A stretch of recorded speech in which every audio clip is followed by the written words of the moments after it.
en défendant, on peut se permettre de passer à travers offensivement. Et on sait que l'adresse, ça fluctue. Et aujourd'hui, il n'y a pas. Qu'est-ce qui explique on rate nos tirs à 3 points grand ouvert, on a même raté des lay-ups et tout seul à 1 contre 0 dans la raquette. Ça, c'est le basket et ça peut arriver. Donc, avec une assise défensive solide, même en cas de pénurie offensive ou de situation compliquée offensivement, on peut se mettre en position de gagner des matchs. Très intéressant. Très intéressant. Il apporte de la dureté, du combat. Il a fait 4 entraînements. Hein. Il n'a pas joué depuis un moment. C'est un 4 qui peut shooter. Bon, là, il a pris un shoot ou deux. Enfin, j'ai pas les stats sous les yeux, mais enfin, voilà, ce que je retiens ce soir, c'est qu'il est déjà dans ce que je veux en termes d'engagement. Il assimile très vite les choses, il a de l'expérience. Donc ce soir, pour moi, c'est très positif, Thomas.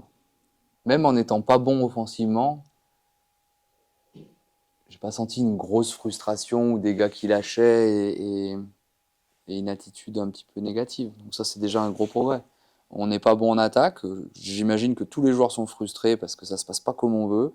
On rate des tirs ouverts, on rate des opportunités de se faire des bonnes passes, des contre-attaques. Mais on garde un bon mindset et ça, je pense que c'est une vraie marque de progrès. Là, c'est bizarre ce match parce que je pense que c'est pas le match le plus emballant de l'année pour la presse, pour les supporters, pour les fans. Alors que c'était les deux meilleures attaques du championnat qui se jouaient. Là. Ce soir, on n'aurait pas dit.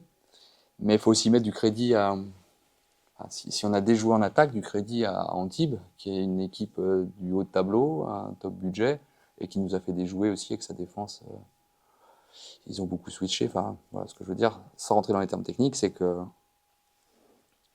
Antibes nous a posé des problèmes et on arrive à battre, je veux dire, un gros à la maison et on va retenir que ça.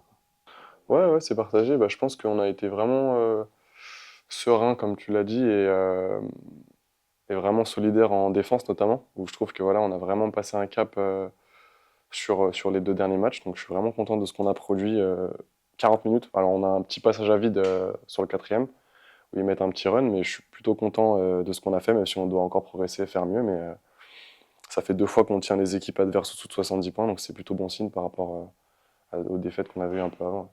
Ouais, bien sûr, c'est important que tout le monde soit impliqué. On sent que voilà, on a un groupe qui vit très très bien en dehors du terrain. Et je pense que ça nous tient tous à cœur de le montrer sur le terrain, parce que voilà, on a fait un pas très très bon début de saison, mais je pense que voilà, on a su rebondir, on travaille dur. Vraiment, la semaine, on travaille dur, on n'a personne qui triche. Donc, ouais, tout le monde est impliqué, tout le monde a le bon état d'esprit, il faut que ça continue. Ouais.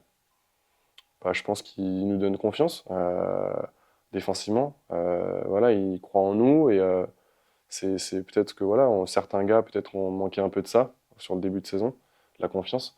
Donc je pense que voilà, il nous apporte vraiment beaucoup de sérénité et on travaille dur, vraiment on travaille dur. Donc je pense que c'est la clé et puis voilà, on a un bon groupe, on a un bel effectif. Je pense qu'il faut qu'on en soit conscient aussi. Et une fois que la mayonnaise aura pris, je me fais vraiment pas de soucis pour le reste de saison. Mais pour l'instant, step by step et on reste focus sur les matchs à les uns.